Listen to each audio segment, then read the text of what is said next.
Vamos a hablar algunas de las cosas. Bueno, aquí estamos los que hablamos, los que vamos a hablar. Yo, ya que estoy hablando, Eduardo Press, y el doctor Manuel Álvarez Trongé, que es un abogado especialista en temas corporativos, con mucha experiencia en el tema. ¿Qué vamos a ver hoy? Bueno, cómo está la situación de las pymes en Argentina hoy día. Como siempre, introducimos la idea de la empresa mirándola como un sistema. Vamos a mencionar algo del protocolo familia empresa y nos metemos de lleno en el tema de Manuel, que es herramientas de protección legal y una guía para mejorar, digamos, como herramientas para que se puedan implementar en las pymes para que se sientan y estén más protegidas. Lamentablemente en la Argentina la mayoría de las empresas están bastante desprotegidas, un poco porque hay mayor información de los consumidores, o sea, mayor cantidad de instituciones de asistencia públicas y privadas, del gobierno de la ciudad, de defensa del consumidor. Hay varias, digamos, mucha difusión de los derechos que tienen los consumidores. Por lo tanto, la posibilidad de generar demandas son mayores. Por eso hay campañas masivas de difusión de derechos. Y, perdón, Manuel, a lo mejor lo mío es un prejuicio, hay profesionales del derecho que están a la pesca de casos. Dicen, mira, acá tenés la oportunidad de hacerte unos pesos, podemos presentar una demanda, bueno, y se mandan, ¿no? Aprovechándose, además, de que las empresas, sobre todo las pymes, realmente están desprotegidas porque no tienen desarrollado los recursos y, como ahora nos va a explicar Manuel, más bien reaccionan una vez que está la situación presente, digamos, en lugar de anticiparse a las situaciones. Simplemente, nosotros, desde Eduardo Press Consultores, entendemos a las empresas como sistemas vivos, sociales, humanos, porque están formados por personas.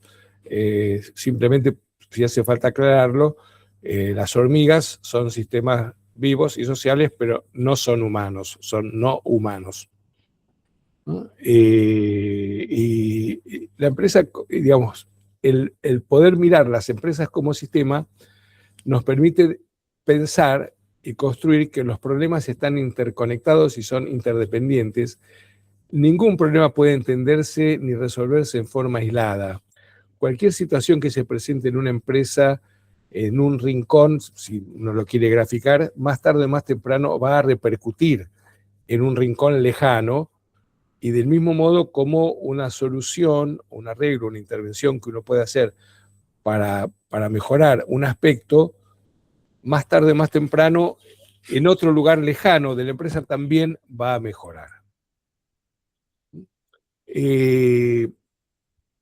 Para los que tienen empresas o los que algunos son consultores, como es el caso de, perdón, que me parece que alguien está solicitando entrar y tengo que ver cómo hacer esto. La verdad que no sé. Ah, sí, acá.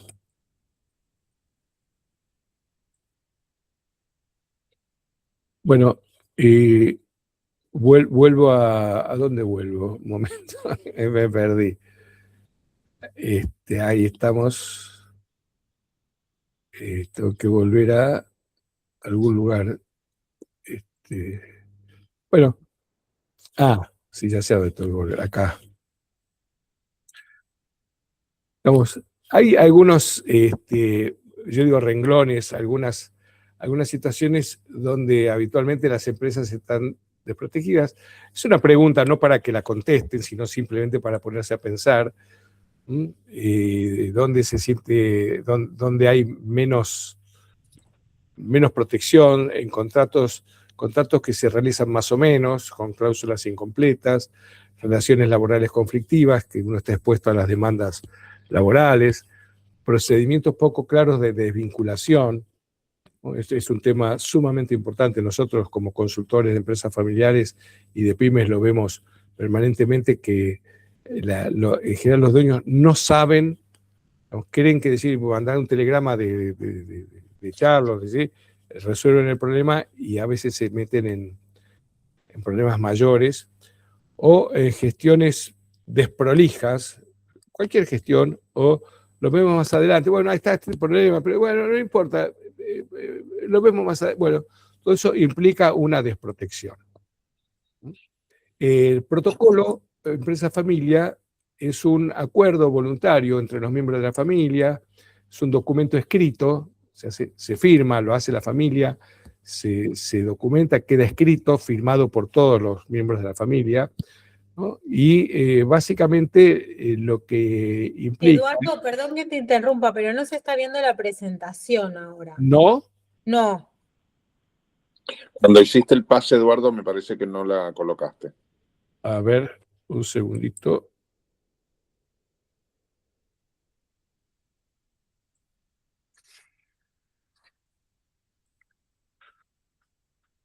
Ahí sí. Bueno, sí, lo que tengo que hacer es esto. Ponerle ahí. Bueno, esto va a estar Bueno, yo decía que estaba diciendo que son acuerdos para la convivencia mirando al futuro. O sea, el protocolo siempre es una mirada hacia adelante, no resuelve los conflictos vigentes. Yo siempre digo, si hay conflictos, resolvamos los conflictos, después nos metemos en tema del protocolo.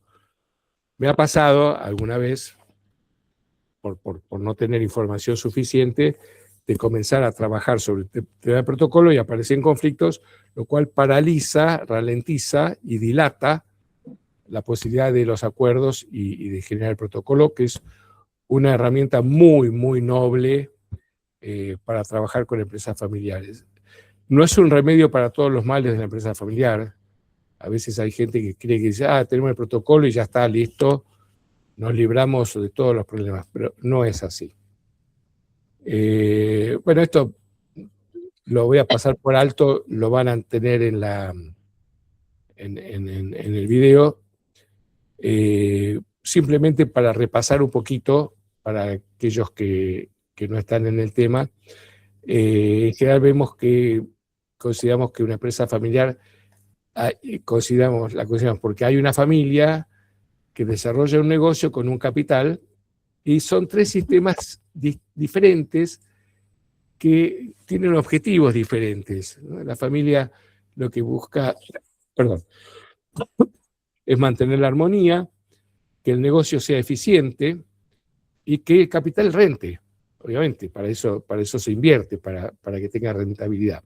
El hecho de que tengan objetivos diferentes quiere decir que es común que haya fricciones de las cuales, como yo suelo decir, no hay que asustarse, porque en una empresa familiar o una pyme donde hay socios también, digamos, hay fricciones. En el caso de la empresa familiar, son sistemas históricamente diferentes. Las familias son ancestrales, tienen miles de años. Las empresas tienen no más de 300 años.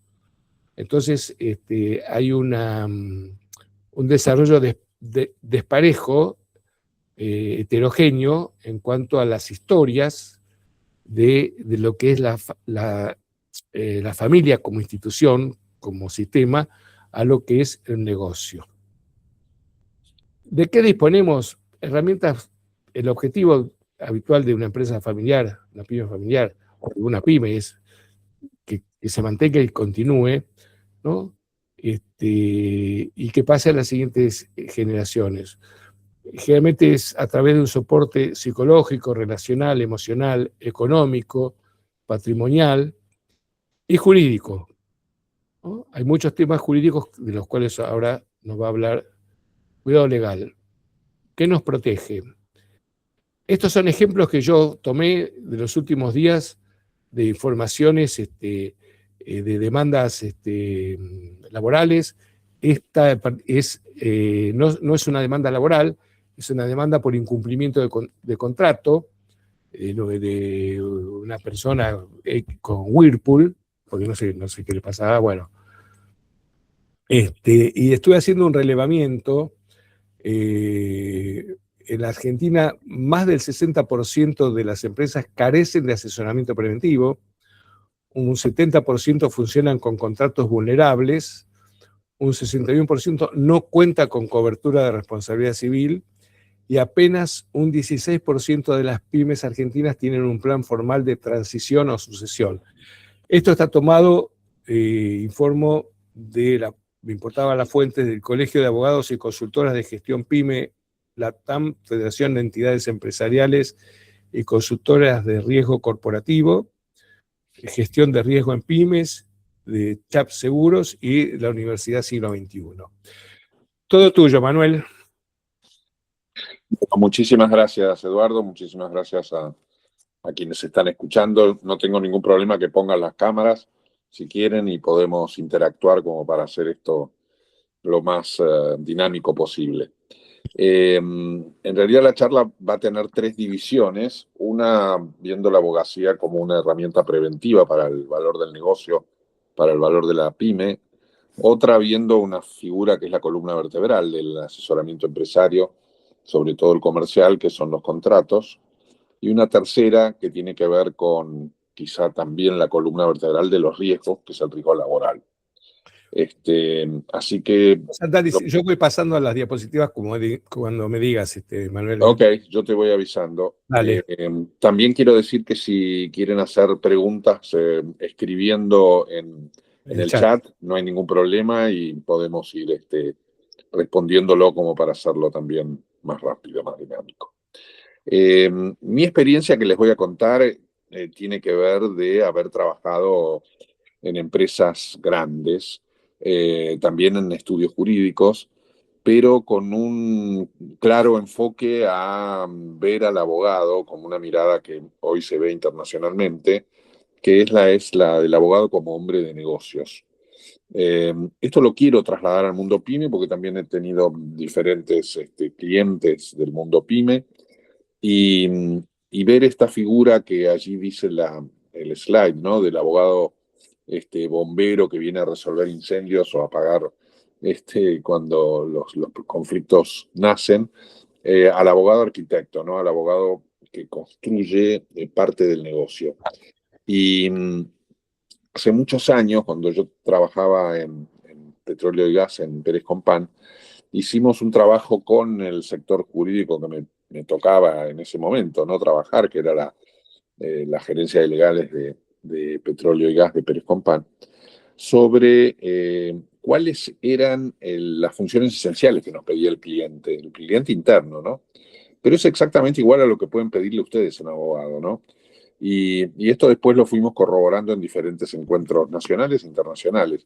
Y lo que hoy se le pide al abogado es que tenga esta figura de hombre de negocios, pero que además su esencia, su fin, su objetivo es hacerle ganar dinero a la empresa. Es decir, somos conscientes que estamos en una organización con fines de lucro y por eso el abogado tiene que trabajar desde su escritorio, igual que trabaja el contador, el geólogo o el licenciado en economía o quien fuera.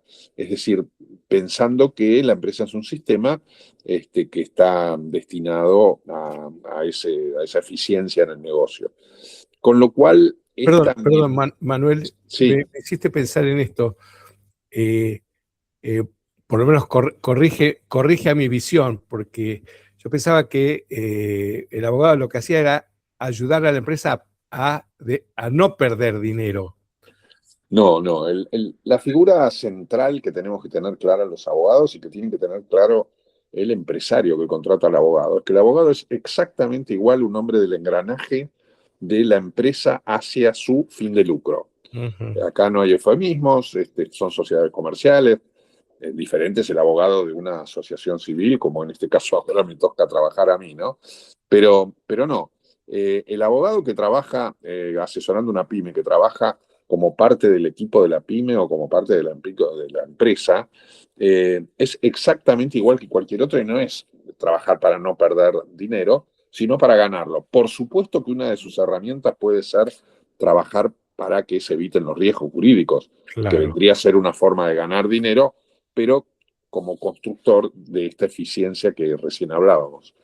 Esa mirada de ver al abogado como hombre de negocios tiene un cambio de paradigma muy grande, que es que no se lo ve como el señor no. Esto hay una vieja discusión en Estados Unidos, me lo tocó conversar con varios colegas, donde alguna vez uno me dijo que el abogado jamás debe de decir que no, y si tiene que decir que no es solamente para pelear con Tyson.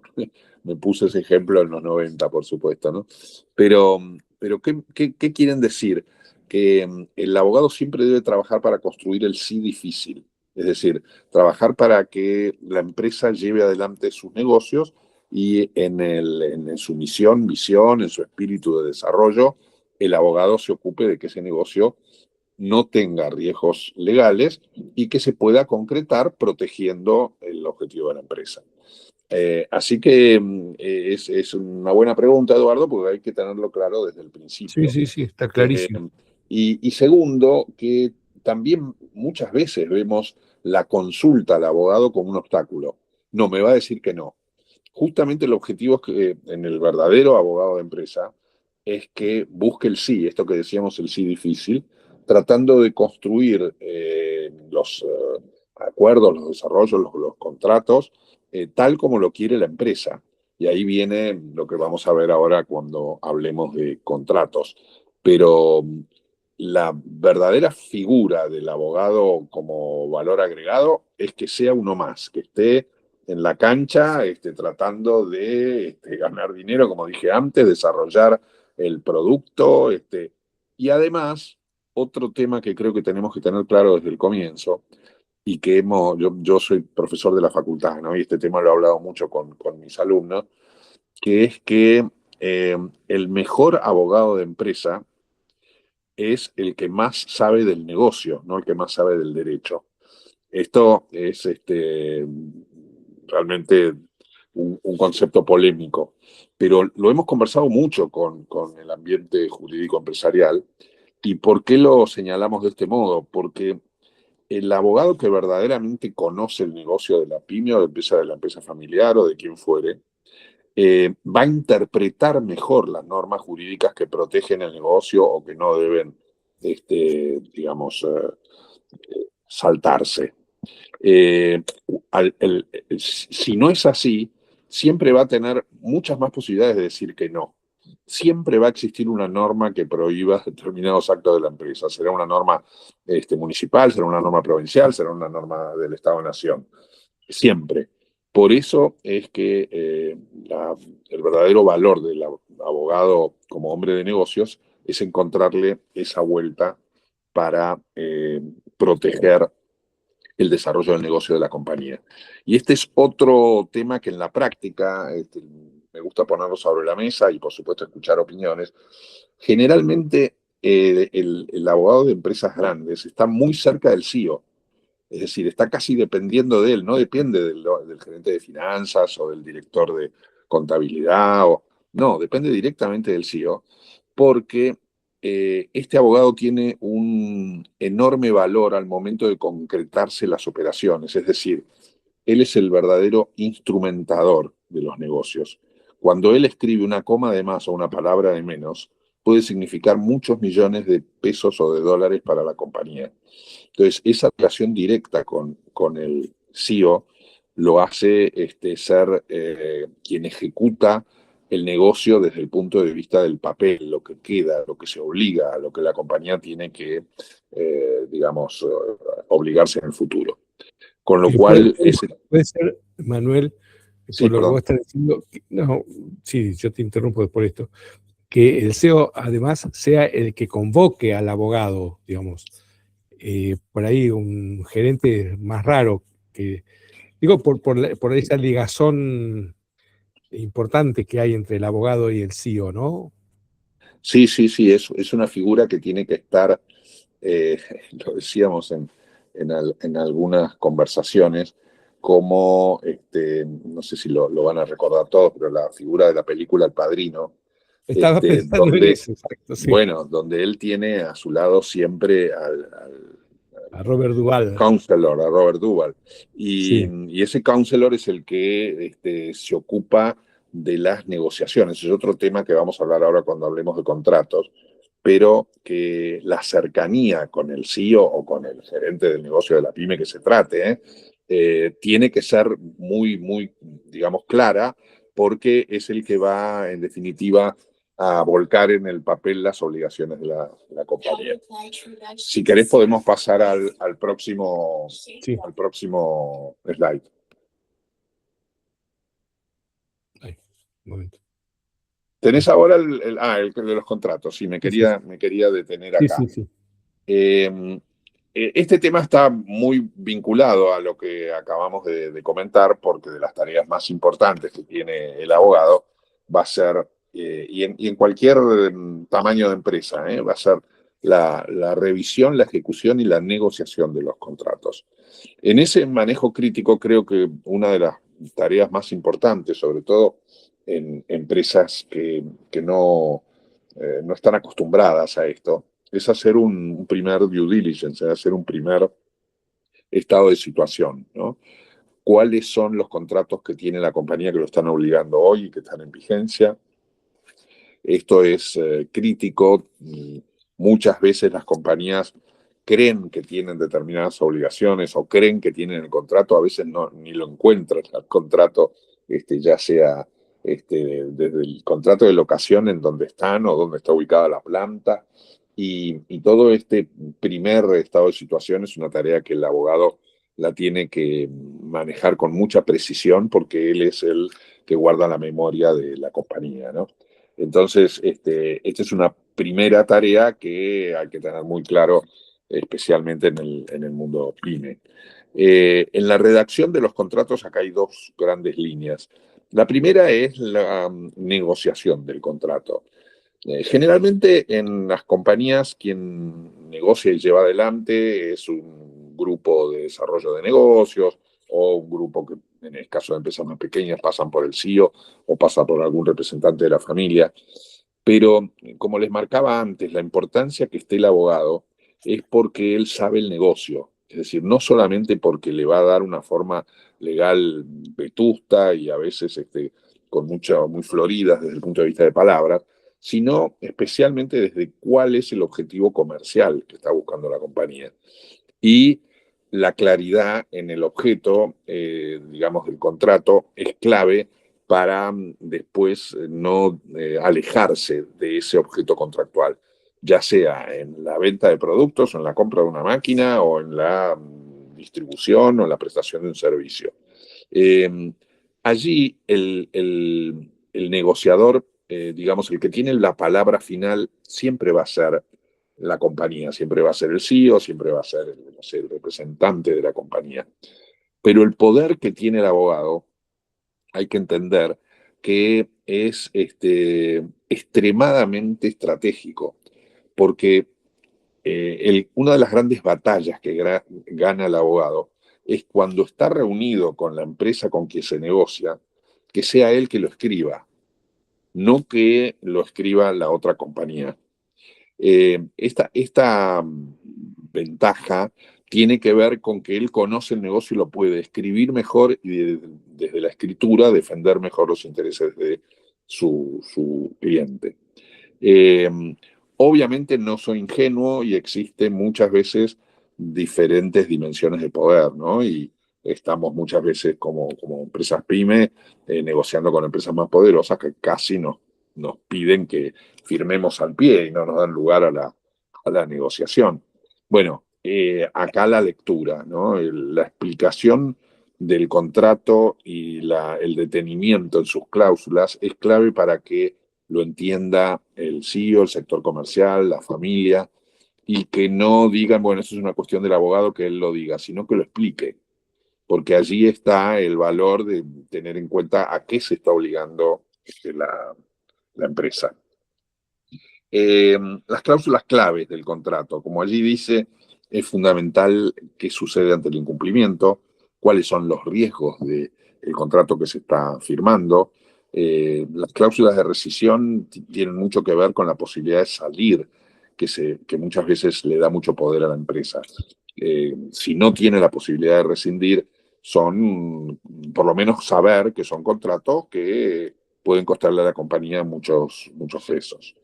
¿Existen eso, digamos, que haya contratos de tal tipo de que uno no pueda salirse? Sí, existen, o si no, no es que uno no pueda salirse, el salir cuesta muy caro. Puede costar muy caro, Y sí. eso lo hace a veces una esclavitud, ¿no? Claro. Uno está firmando un contrato donde el futuro de la compañía tiene un peso muy alto en estas cláusulas de rescisión pagas, ¿no? Igual sucede con la confidencialidad, ¿no? Muchas veces por ser una empresa pyme que está, digamos, negociando un contrato en el cual está muy interesado, debe resguardar la producción de sus de productos, de sus informes, de sus servicios, y la cláusula de confidencialidad no es menor. Generalmente en Argentina y en toda Latinoamérica esto se tenía como algo, digamos, que estaba al final del contrato. En los últimos años, no, en los últimos 20 años, no, yo trabajé mucho en toda Latinoamérica, trabajé en Telefónica, y la verdad que ha habido muchísimas demandas por el no respeto de las cláusulas de confidencialidad. Esto es... La confidencialidad sería de quién a quién, entre quiénes. Por ejemplo, una pyme está, no sé, desarrollando un producto para una empresa más grande, o está vendiéndole mercadería, o la confidencialidad de los datos, de la estadística, de los lugares de distribución, de cuáles son los proveedores, todo eso son, digamos, tesoros de la compañía. No deben divulgarse, no deben permitirse que esos datos, cuando firma A con B, los conozca C. Tienen que resguardarse, y esas cláusulas de confidencialidad le obligan, y lo obligan no solo por el plazo de la vigencia del contrato, sino por un plazo que se conviene entre las partes, que dure después de finalizado el contrato. Claro. Algo parecido pasa con la cláusula de solución de controversias, y esto también es algo bastante contemporáneo, ha tenido muchos cambios. Generalmente las empresas intentan tener la solución de controversias con diferentes pasos que están fijados en el contrato antes de llegar al litigio. ¿Por qué? Porque llegar al litigio es muy caro. La resolución de controversias debería tener una hoja de ruta donde lo primero que se pacta es que si hay una controversia entre las partes firmantes del contrato, lo van a negociar por tantos días, por ejemplo, los CEOs de ambas compañías. Entonces, se obligan a abrir un proceso de negociación. Si esa negociación no tiene éxito, antes de ir a la justicia, las partes se obligan de ir a una mediación, por ejemplo. Sí. Cuestión de poder resolver el conflicto en forma privada antes de pagar cifras que muchas veces son siderales cuando llegamos a la justicia. No solamente de honorarios, sino de tasa de justicia y también de costos de peritos. Y algo similar pasa en los contratos de empresas más grandes, pero ya se ven Manuel, en algunos pymes. también se utiliza el recurso del arbitraje, ¿no? Claro, te iba a decir, después de la mediación, perdón. Si la mediación no tiene éxito, se decide ir a un tribunal arbitral, que a veces son tribunales de cámaras de comercio, o la Bolsa de Cereales de Argentina, o de Rosario, de Buenos Aires, o de Rosario, o algunas otras instituciones privadas que ofrecen este servicio. Esa hoja de ruta de la solución de controversias es preventiva, y muchas veces le significa un gran ahorro a la compañía cuando el litigio explota, ¿no? En fin, no es para prolongarlo mucho esta explicación, pero depende mucho de cada contrato, ¿no? Me quedé un poco con el tema de la confidencialidad, una preguntita más que te quiero hacer. Sí. Se me ocurre que a veces hay empresas muy importantes lidiando o negociando con empresas más chicas. Se me ocurrió, mientras te escuchaba, que con la confidencialidad se emparejan mucho, ¿no? Digamos, no importa el tamaño de la empresa o la dimensión de la empresa, porque la confidencialidad es propia para cada empresa, ¿no? Ahí son más parejos, ¿puede ser? No sé si soy Sí, claro en la pregunta. a ver, lo primero que tenemos que tener en cuenta es que la empresa grande va a tener en cuenta con mucho detalle el respeto a la confidencialidad de lo que entrega en ese contrato, Claro. ya sean datos, ya sean estadísticas, ya sean productos, ya sean procesos de fabricación, y le va a requerir en letra chica muchas obligaciones que la pyme debe entender, porque quizá no entendiendo estas obligaciones de confidencialidad, después pueden estos ser causa de juicios Sí, millonarios. sí, sí. Simplemente se me ocurrió como que, a lo mejor a diferencia de otros aspectos, como que se emparejan un poco más las cosas entre una empresa muy grande y una empresa más chica, en el tema de la confidencialidad, porque la empresa más chica también puede reclamar ciertos aspectos innegociables de confidencialidad. Digamos, no es solamente reservado a las más grandes, ¿no? Sí, es cierto, pero seguramente estas son las letras chicas que muchas veces la empresa no lee con detenimiento. Por eso la importancia del abogado que lo explique Y y que, que además todos lo tengan en cuenta, porque si no, alguno de la línea de producción de una pyme, sí. no sé, se desayuna con, no sé, divulgar un proceso de fabricación o Además, divulgar datos el que después le abogado significan, es el que escribe la letra chica. claro, pero además le pueden significar muchos dolores de cabeza a la empresa si el abogado no lo Claro. explica bien. Sí, está claro. Eh, Así que bueno, esto es lo general que puedo decir sobre esta faceta tan importante de la Oh, compañía, que es el registro de sus contratos, la claridad de cada uno de ellos y la negociación y responsabilidades, ¿no? sí, sí. En general y bastante con cosas concretas dijiste, Manuel. Bueno, pasemos, sí, por supuesto, de vuelta a cualquier pregunta que quieran hacer, lo hacemos, Sí. ¿no? Pero un último tema, perdón, que me quedó de los contratos, es que existe la posibilidad de limitar los reclamos judiciales, limitar las responsabilidades. Esto no es fácil de negociar con una empresa grande, pero sí que lo tenga en cuenta la pyme en cuanto a las responsabilidades que podrían surgir, por ejemplo, por responsabilidad por producto, dependiendo de lo que se ocupe la pyme, ¿no? Pero que ¿Cómo sería eso? ¿Algún ejemplo? por ejemplo, en un contrato de venta de determinados productos, la responsabilidad que estos pudieran hacer surgir por mala calidad o por defecto, no sé, en el arreglo de piezas de autos o lo que podría significar indemnizaciones futuras, O sea, colocar un tiene que límite ver en con la la responsabilidad. con lo que en un momento yo hablé de la responsabilidad civil. Sí, exacto. Ajá, ajá. Sí. Eh, hay que ver qué tipo de contrato es, hay que ver Sí, sí. cómo se limita, pero por lo menos tenerlo en el radar, porque el abogado allí puede hacerle ganar mucho dinero a la compañía teniendo presente esta cláusula de la limitación de responsabilidad en el Ajá. contrato. ¿Mm? Bueno, paso a Vamos a la sí, próxima, si querés, Eduardo. sí, ahí estamos. Bueno, vamos acá al tema del riesgo laboral, ¿no? Todos sabemos, sobre todo, que en Argentina y más allá de las reformas que se están discutiendo, algunas se han llevado adelante, todo esto supone para una pequeña y mediana empresa. Eduardo presentó algunas cifras que están saliendo en los diarios de lo que siempre significó, ¿no? La espada de Damocles de Sí. las demandas laborales. Eh, Acá la mejor recomendación que se puede hacer es el exceso de prolijidad. El exceso de prolijidad para las pymes es esencial porque no solamente tiene que haber digamos, un legajo muy claro, muy prolijo de cada empleado, sino la correcta registración. Existe mucha contratación floja de papeles, para llamarle de alguna forma, donde siempre los tribunales van a estar a favor del trabajador. Con lo cual, darle el encuadre laboral correcto, tener la documentación de cada persona que trabaja con la empresa, no solamente a veces en relación de dependencia, sino a veces prestando servicios por años y por años, que a veces eso supone también un riesgo laboral.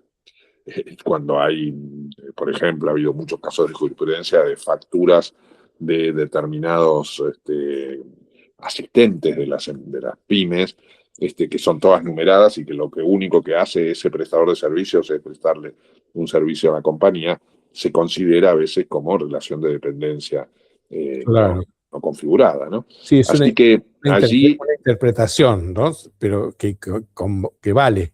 Sí, que vale y seguramente en la justicia laboral lo van a reconocer así y va a significarle también una indemnización muy fuerte a la pyme, ¿no? Ahora, Por eso es que sí. este asesoramiento también es preventivo, también es de prolijidad, también es de registración y de tener un manejo de lo que es este tipo de riesgo laboral. Identificar todos esos proveedores de servicios, proveedores de determinados contratistas, no solamente con los empleados que tienen el payroll, ¿no? Te hago una consulta, Manuel, porque estaba pensando en la Argentina, no sé si lamentablemente, pero en la realidad que ya hay un 50% del laburo que es en negro. Uh-huh. ¿No? ¿Cómo se concilia una buena registración, una correcta registración, la documentación con por lo menos una parte de trabajo en negro? Claro. Mira, la mejor respuesta que podemos dar a la pyme es que primero no lo denominemos trabajo en negro. Es decir, lo que tiene que haber es una contratación. Y esa contratación tienen que encontrarle exactamente el traje a medida de lo que supone la prestación del servicio de la persona que es contratada. Eso se le va a exigir determinados monotributos, determinada facturación, determinada papeleo, llamémosle, que cada pyme lo va a ir, digamos, organizando. Pero lo más importante es que lo tiene que tener en cuenta como legajo.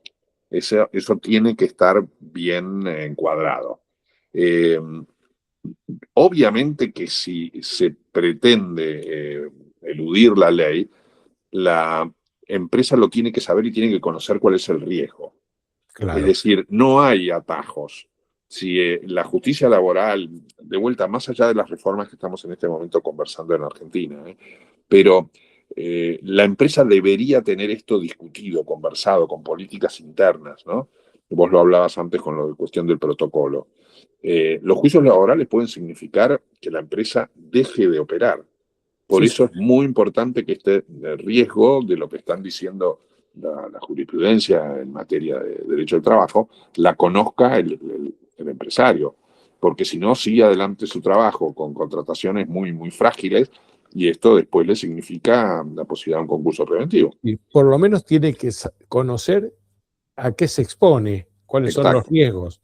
Exacto. O sea, lo que cree que se está ahorrando hoy, cuál es el riesgo de lo que le puede llegar a costar el día de mañana. Exactamente. Argentina, todos sabemos que tiene en esa historia un enorme costo laboral. Sí. Y vos comentabas al principio la cantidad de abogados que inclusive por producto, por empresa y por desarrollo de negocio están buscando este tipo de reclamos. Probablemente tengamos alguna solución con estas modificaciones que se están discutiendo, pero también es cierto que hay muchos derechos adquiridos por el mundo del trabajo y que hay que saber respetar y que hay que saber evaluar a la hora de desarrollar cualquier proyecto de pyme que se precie de tal. Por eso es importante escuchar y analizar este riesgo jurídico. Por eso, vos, por lo que yo voy entendiendo, Manuel, lo que vos recomendás sí o sí es la cosa prolija y poder ser, digamos, como lo más, no sé si decir transparente, digamos, pero me sale la palabra prolijo, ¿no? Digamos, como ser muy prolijo en lo que, como vos está escrito ahí, digamos, como tener un encuadre de cada persona, un legajo, y ser sumamente prolijos y correctos, digamos, ¿no? Sí, a ver, no sé si lo tenía como un próximo slide, pero acá me parece que sí, claro, acá en mejores prácticas de grandes empresas adaptadas a pymes. Acá debe haber, desde el abogado, un mapa de riesgos a la pyme, a su empresa. Este mapa de riesgos tiene una gran imagen que es el riesgo laboral y donde debe tener un análisis bien hecho y prolijo de todos los empleados de la compañía y de todos los contratos que tiene la compañía. Algunos son contratos laborales o entre comillas, son contratos de prestación de servicio. Eso el empresario lo debe tener muy claro como tablero de control. E inclusive en algunos casos nosotros solíamos poner un semáforo, algunos con una alerta colorada, una alerta amarilla o una alerta verde, ¿no? Es decir, para saber qué significa el empleado que tenga una compañía, porque además hay estatutos propios de cada función y a veces protecciones gremiales muy fuertes, con lo cual la compañía tiene que entender lo que significa fulano o fulana que está trabajando en esta compañía o que tiene una relación contractual de muchos años atrás que podría entenderse como una relación laboral. Y puede ser, Manuel, a lo mejor vos y yo de ignorante que soy, que muchas veces los dueños, los CEOs de las pymes familiares, desconozcan los convenios laborales, por ejemplo, y no saben, no tienen información de a qué se están exponiendo porque desconocen los convenios. Sí, es posible que eso suceda. Y esa sería la función del abogado, justamente. Claro, porque muchas veces te van a sorprender después cuando llegue el juicio, cuando llegue el reclamo. Claro. Por eso es tan importante hacer esta tarea preventiva de hacer un mapa de riesgos de la compañía. Bueno, ¿cuáles son los riesgos laborales? ¿Cuáles son los riesgos contractuales? ¿Cuáles son los riesgos de respetar las confidencialidades de los contratos? ¿Cuáles son los riesgos de datos de la compañía, ¿no? Es decir, que hay que proteger. Inclusive también hay que tener un cuadro sobre cuáles son las normas que más impactan al producto o al servicio que presta la compañía, la pyme, ¿no?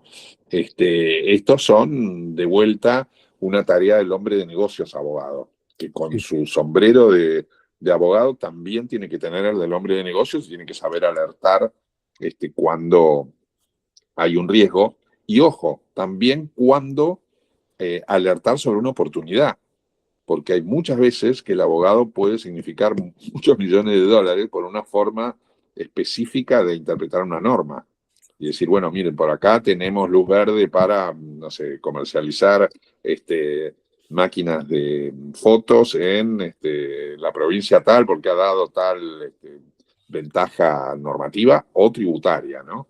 Sí, ese es ahora otro tema. Estaba pensando, Manuel, que ahora con esto que vos estás diciendo, por lo menos a mí me está resultando mucho más claro lo que vos decías antes del abogado como un hombre de negocios, ¿no? O sea, tiene que tener el conocimiento fehaciente, digamos, de cómo es el negocio y de todos los vericuetos que hay en el negocio, justamente para poder trazar esta matriz y esta profesionalización que vos estás mencionando, ¿no?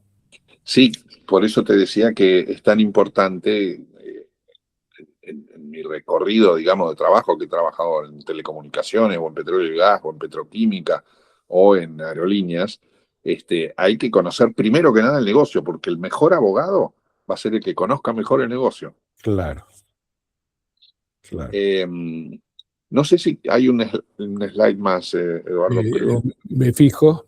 Me parece que no. Bueno, tuyo no, pero avanzá en lo que te parezca. No, bueno, justamente basado en esto que veíamos recién, ¿no? De la profesionalización, yo creo que la gran tarea del abogado de empresa, yo tengo un libro de hace muchos años atrás que se llama Abogacía de Empresa y Cambio, es justamente saber adaptarse a la práctica que lleva adelante la compañía. Es decir, no se pretende que el abogado burocratice, como se dice allí, ¿no?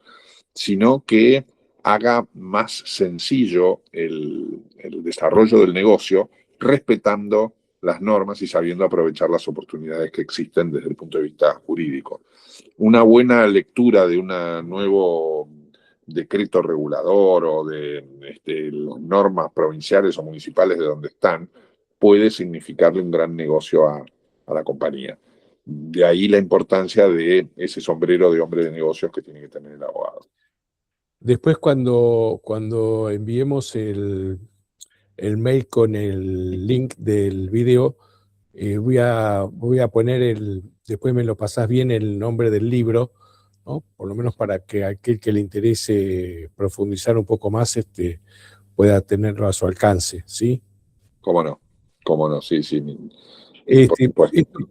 Manuel, si no te molesta, justo vi la diapositiva siguiente que es nuestra, ¿no? Que justamente es el tema de la profesionalización de las empresas, ¿no?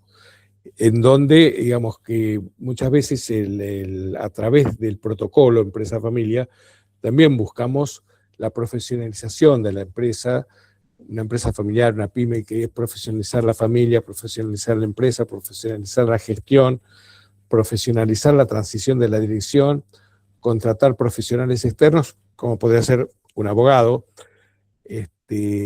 A mí a veces me preguntan qué quiere decir profesionalizar, y yo lo resumo, es muy esquemático lo mío, ¿no? Es como hacer bien las cosas con la gente apta, ¿no? No es mucho más que eso, hay que hacer las cosas bien y tener a la gente apta para hacerlo, ¿no? Y te hago, a ver si, bueno, estos son mis libros, después voy a promover el tuyo también, Manuel. Te pido disculpas, no lo tenía presente No, por favor. para incluirlo acá. Y voy a dejar de compartir, así ya nos vemos un poco. Lo que tengo que ver es a dónde dejo de compartir la pantalla. Ahí estaba, dejar de compartir y vuelvo, ahí estamos. Te hago una consulta. Vos a una pyme familiar, ¿recomendarías contratar como un abogado externo? ¿Tendría que ser parte del plantel de la empresa? ¿Cómo lo ves eso? Mira, por supuesto que depende de la dimensión de la compañía, pero si sabemos sacarle el jugo, el abogado más activo es el abogado interno, lo que llaman Interno. el in-house. ¿Por qué? Porque es el que lleva la historia clínica de la empresa. Es decir, es el que tiene que alertar sobre riesgos y tiene que velar por las oportunidades. El abogado externo, que solamente presta un servicio determinado ante una consulta o determinado ante lo que decíamos antes, un incendio, tiene bastante poco posibilidades de ser arquitecto de buenos negocios. Y de ahí la gran diferencia de compañías que utilizan al abogado no solamente como la fase tradicional que todos tenemos en mente, de alguna manera abogado litigante, sino de abogado hombre de negocios. Y Sí, por como eso, decías al principio, un abogado arquitecto, ¿no? Digamos que claro, yo asocié el concepto de arquitecto a alguien que diseñe, ¿no? Que diseñe que vos después lo dijiste con la matriz de Río, o sea, sí. tiene que ser un diseñador de la cosa legal de la empresa, ¿no? Sí, sí, tiene que ser diseñador, pero también tiene que ser el brazo instrumentador del negocio. Una cosa es vender computadoras y otra cosa es el contrato que plasma la venta de la computadora. Ujú. Y parece mentira, pero allí hay mucho del negocio, ¿no? En ese contrato que después va a ser lo que va a valer como más que la palabra. Yo me imagino, hablando con un dueño cliente, ¿no? Me imagino, a ver, quiero ver qué aconsejás, cómo lo ves vos, diciéndole o recomendándole, che, lo que más les conviene es tener un abogado interno, un abogado que pertenezca a la empresa, digamos. Y me imagino que la respuesta van a decir, perdón el lenguaje, ni en pedo, porque eso es carísimo, Ujú. ¿Cómo responderías vos, digamos? ¿Cómo sería tu argumento, tu fundamento, digamos?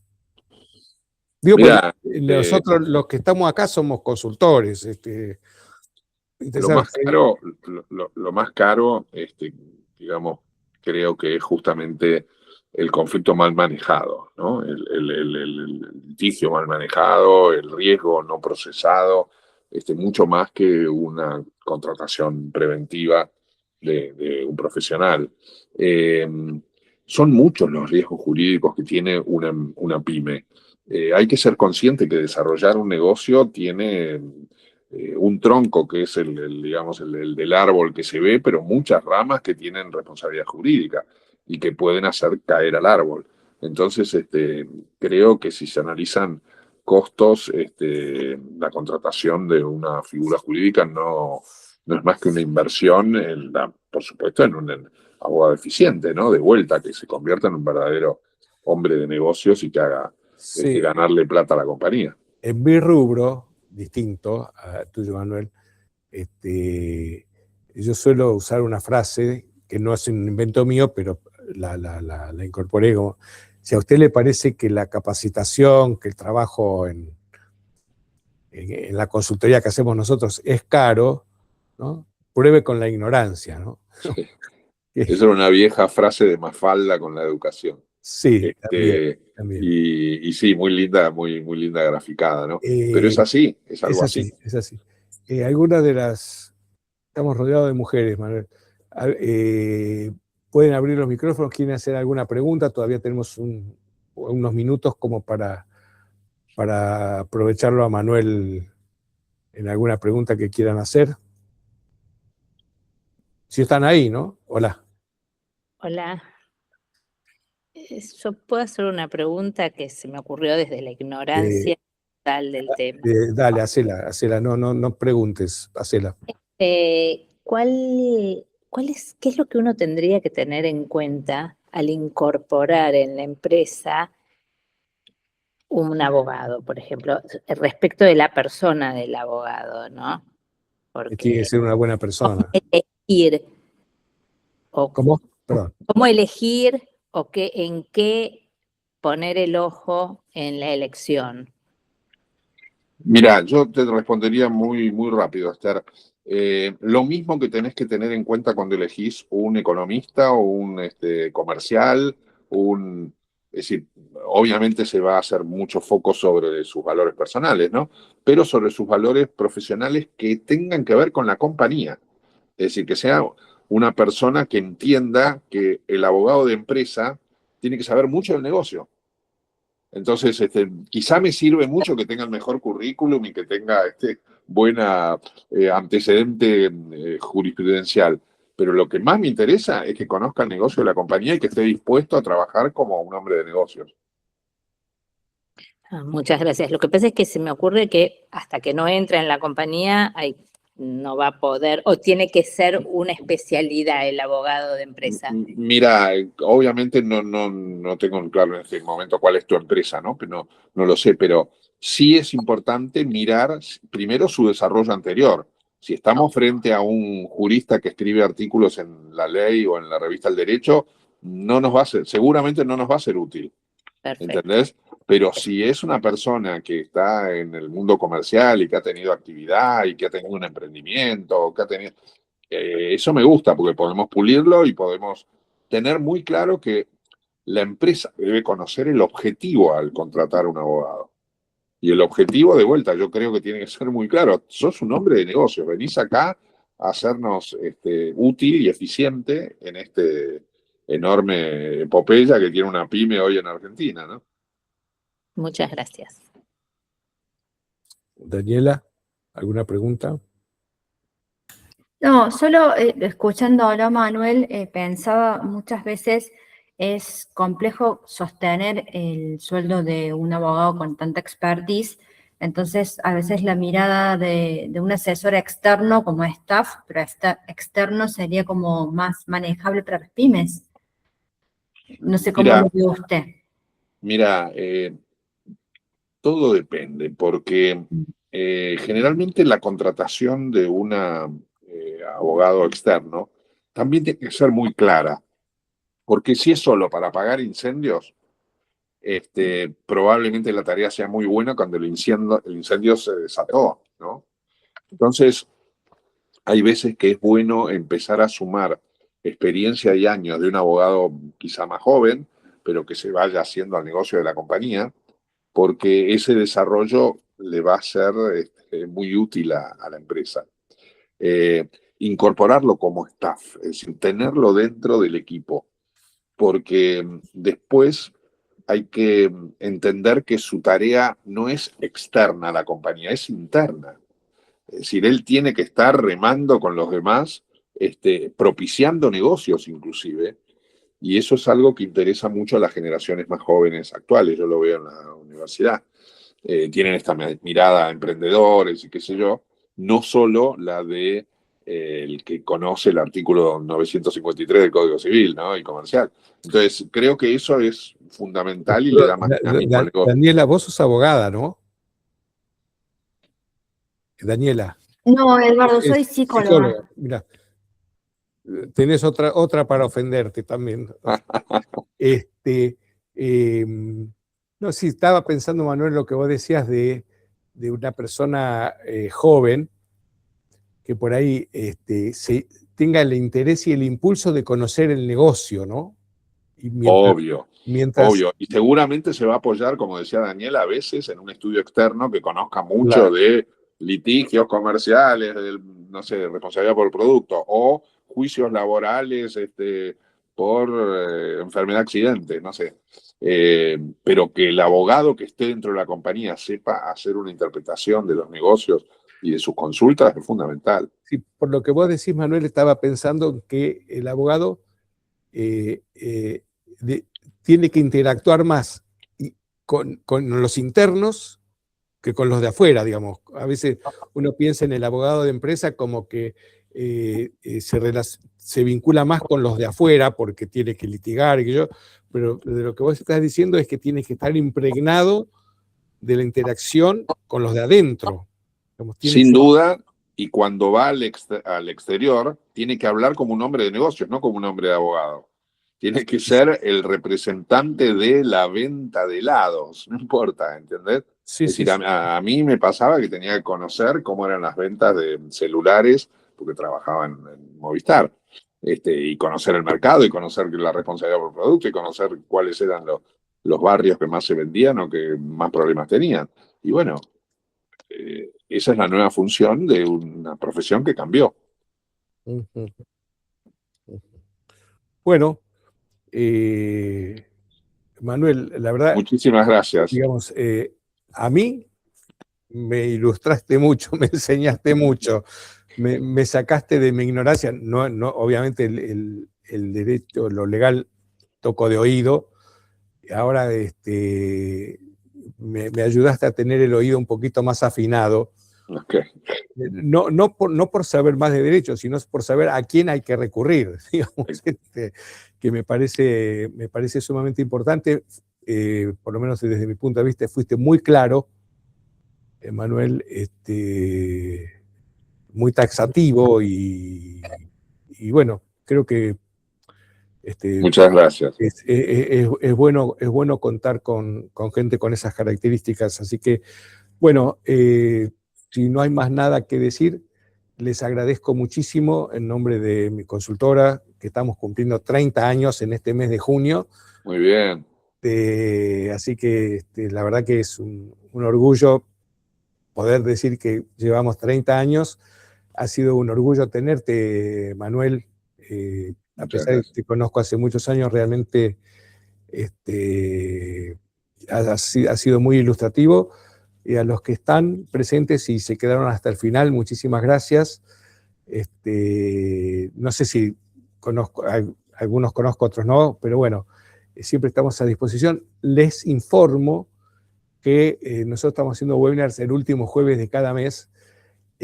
No está confirmado, pero el próximo webinar sería del mes de julio. Lo vamos a vincular sobre habilidades de inteligencia artificial aplicadas a pymes y pymes familiares. no filosofía de la inteligencia artificial, sino cómo se usa, digamos, y qué valor puede tener y qué importancia, qué valor nos agrega el uso de la inteligencia artificial.